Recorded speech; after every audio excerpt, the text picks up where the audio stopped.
Ya hemos conversado sobre las cifras de desempleo a nivel nacional. Estamos hablando del 8,9% entre abril y junio. 8,9%. 0,6 puntos porcentuales más altos que el semestre anterior. Datos preocupantes que tienen que ver fundamentalmente porque se detuvo la creación de empleo. Surgen otras variantes que tienen que ver, por ejemplo, como un fenómeno que es el desempleo ilustrado. ¿Qué está pasando allí con personas calificadas que tampoco están encontrando empleo? Hay un tema estructural de fondo. Bueno, vamos a ahondar un poco en esta materia. Está una especialista que es Daniela Leit. Ella es docente del Centro de Investigación de la Empresa y Sociedad de la Universidad del Desarrollo. Hemos conversado en otra oportunidad y siempre es bueno buscar causas, buscar salidas, elementos que puedan mejorar las condiciones, ¿cierto?, de generación de empleo en nuestro país. Daniela, ¿cómo estás? Muy buenas noches. Hola Rodolfo, bien, y tú, gracias por la invitación. Bien, muchas gracias. Bueno, 8,9% es una cifra alta y en el caso de las mujeres es un 9,9%, también una cifra muy alta. Uno, claro, yo no te podría preguntar cuáles son las causas, porque son múltiples, son de todas. Ahí pueden ser algunas que tienen más tiempo, otras menos tiempo, ¿no? Hay causales estructurales y otras a lo mejor temporales que se producen ahora. Sí, o sea, efectivamente, como bien dices tú, las causas pueden ser muchas. Hay causas temporales, estacionales, seguro, pero por ejemplo, cuando uno mira las variaciones a 12 meses, por ejemplo, cuando comparas el mismo trimestre móvil de 2025, el abril-junio, con el abril-junio del año pasado, ¿Ya? seguimos estando peor, el desempleo sigue siendo más alto. Entonces, esa comparación a 12 meses implica los mismos factores estacionales. Entonces, dado que todo lo demás está igual estamos peor. Entonces, efectivamente esto te dice que hay causas más de fondo y yo creo que estamos en una crisis que ya es estructural, que viene dada por problemas de crecimiento económico, por problemas de falta de inversión, de falta de proyectos, por cosas que son mucho más, que son profundas también. Bueno, durante la década del 2000 el desempleo apuntado se mantenía en el 5%, por allí. Eh, Épocas anteriores, la década del 90 era de un 3%, digamos, casi muy bajo. Desde el 2015 en adelante comienzan a cambiar esas cifras, a propósito también, claro, como dices tú, del crecimiento económico del país, que va muy acompañado también a la creación de puestos de trabajo, creación de nuevos empleos. Eh, Causas estructurales en el largo tiempo, ¿cierto? Pero ¿cómo la podemos mirar de aquí en adelante? Eh, no sé, hubo una reacción. Banco Central, por ejemplo, bajó las tasas de interés, lo que de alguna manera también interesa porque tiene que ver con un crédito más barato para tal vez agilizar la inversión de algunas empresas, etcétera. Pero hay que poner también políticas más robustas, políticas públicas más robustas. Sí, sí, toda la razón. Es decir, si uno mira, por ejemplo, 2014 en Chile es como un poco un punto de inflexión para el país en muchas cosas. ¿Ya? A partir de ese año se empieza a ver estancamiento en temas de crecimiento económico y como bien decías tú, el crecimiento, tanto por ejemplo desde el lado de la inversión, de proyectos de inversión, como desde el lado del propio consumo, son esenciales para la creación de empleo. La existencia de nuevos proyectos que lleva a las empresas a contratar más gente, el dinamismo dado por el consumo en la economía que lleva también a las empresas a contratar más gente, ese tipo de cosas son esenciales para el empleo. Y lo que uno ve de 2014 es que esos factores se han estancado. Y mirando hacia el futuro, el tema es que pareciera ser un poco como que normalizamos de cierta forma un crecimiento económico más bajo del que veníamos observando en los primeros años del siglo XXI. Y siento que Chile quizás puede más. Y lo que yo creo que hay que hacer a futuro es empezar a pensar en qué cosas podemos hacer para volver a crecer, porque crecer es fundamental para generar empleo. Y también pensar en términos específicos laborales en ciertas políticas laborales que hoy en día han estancado un poco el avance del mercado laboral, políticas que han dado muchas restricciones al mercado laboral, por ejemplo, las 40 horas que encarecen el trabajo o la existencia de demasiada rigidez en los contratos laborales. Yo creo que hay que empezar a pensar en cómo hacemos un mercado laboral, por ejemplo, más flexible, entre otras cosas. Sí, la flexibilidad laboral tiene importancia desde el punto de vista, claro, que genera espacios para desarrollar mejores momentos laborales. El fenómeno del desempleo ilustrado es un tema que yo no había escuchado, pero comienzo a recibir información, ¿no? Personas con formación, que tienen título universitario, pero que tampoco encuentran trabajo en el sistema actual. Es complejo. Sí, y es preocupante porque eso indica que la crisis es más profunda de lo que uno realmente puede ver. Porque al principio, generalmente cuando la economía pasa por ciclos complicados, los primeros síntomas en el empleo se aprecian en las ocupaciones de menor calificación, en la construcción, en el comercio, y esos son síntomas preocupantes, pero son siempre los primeros que se empiezan a ver. Pero cuando tú ya empiezas a ver que personas con formación profesional no están encontrando trabajo, es porque lo más probable es que hay una demanda completa estancada, no solamente por aquellos puestos que apenas se detiene la inversión, apenas se detienen los proyectos van a caer, sino que puestos que indican que esta crisis ha durado más tiempo quizás de lo que debería. Y que está empezando a ser más invasiva hacia sectores que usualmente no lo sufren tanto. Y aquí quiero hacer especial énfasis en el daño que se le ha hecho a los grupos que tienen entre 25 y 34 años, que el sector del empleo de los profesionales jóvenes, que no ha parado de caer, lleva más o menos, según nuestras estimaciones, lleva entre 6 y 7 trimestres consecutivos con variaciones negativas. Y eso es algo tremendamente complejo porque son jóvenes profesionales que necesitan iniciar sus carreras y probablemente no han tenido la oportunidad de eso. Hicieron una inversión en educación y no la están recuperando.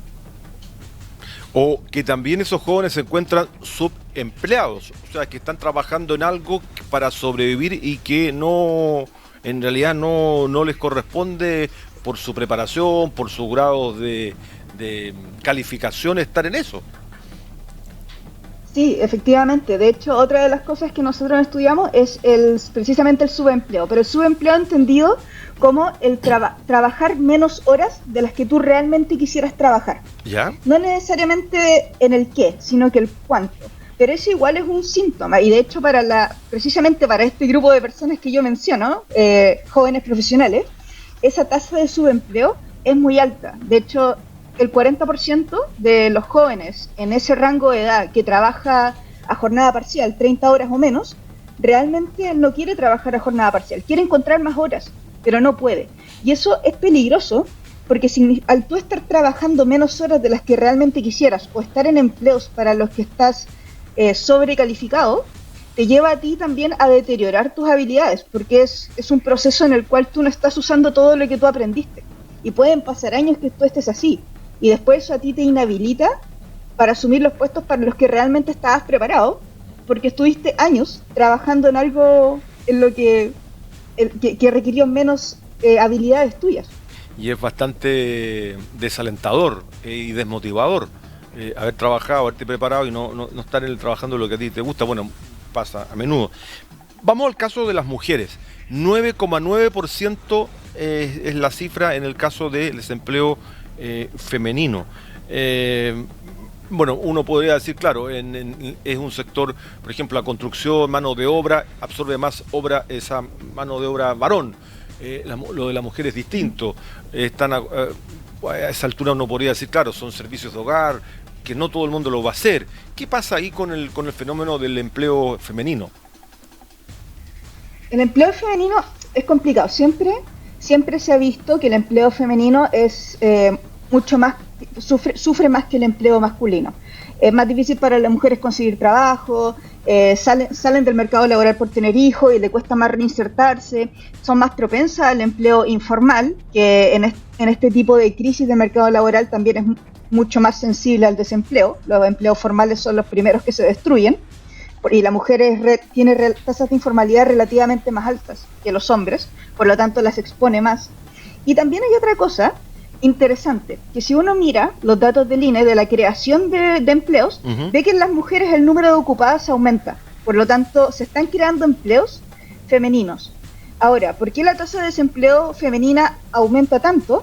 También es porque se ha visto que más mujeres están entrando a la fuerza de trabajo, es decir, mujeres que antes no estaban buscando, están saliendo a buscar ahora, y no hay puestos suficientes para absorber esa cantidad de mujeres que están entrando al mercado laboral, que son más que los hombres. Y eso es interesante porque quizás te está hablando un poco de la crisis que están sufriendo los hombres que pierden su trabajo, que son sostenedores de su familia, claro, y que al no poder encontrar trabajo, la mujer es la que sale también a buscar. Y eso aumenta la fuerza de trabajo femenina y aumenta en consecuencia también el desempleo femenino. Claro. Daniela, y bueno, es difícil poder saber, pero ¿cuánto tiempo puede estar una persona desempleada? Y si pasa desde el desempleo buscando algo formal, pasa a la informalidad, a una subsistencia informal, que también tiene una cifra altísima. Estamos hablando de un 29% casi de informalidad. Sí, este mes fue 26, de hecho 26. Se ha visto que a 12 meses la informalidad cayó. Ya. Y eso ocurre porque si bien efectivamente si tú no encuentras tú no encuentras un empleo formal, vas a la informalidad, pero el empleo informal no solo es más accesible, sino que además es más inestable, es decir, es más probable que pierdas tu trabajo si eres informal también, porque no tienes ninguna traba a ser despedido, por ejemplo. Por eso lo que se ve hoy en día es que la gran destrucción de empleos viene de los informales y no de los formales. No significa que no se estén perdiendo empleos formales, pero se pierden relativamente muchos más informales. Y eso es porque son más vulnerables, porque si te despiden no tienes que pagar indemnización por año de servicio, ni tener cotizaciones previsionales pagadas. Entonces el empleo informal, si bien es más fácil acceder a él, también es más fácil que te echen. Claro. Ahora, bueno, las formas de poder recuperar espacio y terreno tiene que ver, como decías tú, bueno, de esas políticas públicas, por un lado, ¿no? En otras épocas la inversión pública, la inversión, por ejemplo, en infraestructura, se da fuerte para poder absorber grandes proyectos y poder absorber mano de obra, por ejemplo, menos calificada para realizar esas obras. Esa la inyección pública era muy fuerte. Lo que no estamos viendo hoy día, lógicamente, ¿de qué otra forma se podría ir cubriendo ese espacio de encontrar? Sumando esto también, que hay un tema no menor, que tiene que ver con la población migrante, que también forma parte de hoy día de la búsqueda de trabajo, informal, en muchos casos, en la mayoría. Sí, mira, sobre el punto de la inversión y de las fuentes de trabajo, ¿ya? Hoy en día en términos de... Chile ha avanzado mucho en términos de infraestructura y por lo tanto esos sectores quizás ya no van a mover tanto la aguja como antes, ya no pueden ser tan impulsores como antes. ¿Ya? Entonces hay que empezar a buscar en otros sectores, por ejemplo, recursos naturales, proyectos de agricultura, empezar a mover ese tipo de sectores, servicios, por ejemplo, educación, salud, todo lo que es el sector servicios tiene que empezar a moverse un poco más. Es ahí quizás donde debiéramos apuntar. Por otro lado, sobre el tema de los migrantes, nosotros estamos actualmente observando datos de migrantes y uno ve y calculamos la tasa de desempleo que tendría Chile si uno solo considerara a los chilenos. Y lo que ve es que sería virtualmente la misma. La misma. Los desempleados, no hay. La misma. Los desempleados migrantes no te están generando un impacto significativo. O sea, si tú sacaras a todos los migrantes de la fuerza de trabajo, tendrías la misma tasa de desempleo que ahora. Eso es un buen dato, porque uno puede pensar que hay chilenos que ya no querían trabajar en ciertos trabajos, que hoy día son ocupados por extranjeros. Y no es así, o no es tan cercano a la realidad. No necesariamente implica eso, no es algo mutuamente excluyente. Puede ocurrir que los chilenos no quieren asumir ciertas funciones y los migrantes las estén tomando, pero también al mismo tiempo lo que ocurre es que los migrantes son menos, o sea, del total de desempleados, los migrantes representan alrededor del 11-10%. Entonces, si bien no es una proporción marginal, tampoco en términos relativos es tremendo. De acuerdo. ¿Cuándo viene la próxima medición del próximo trimestre? ¿Del INE, dices ¿Del tú? INE, sí?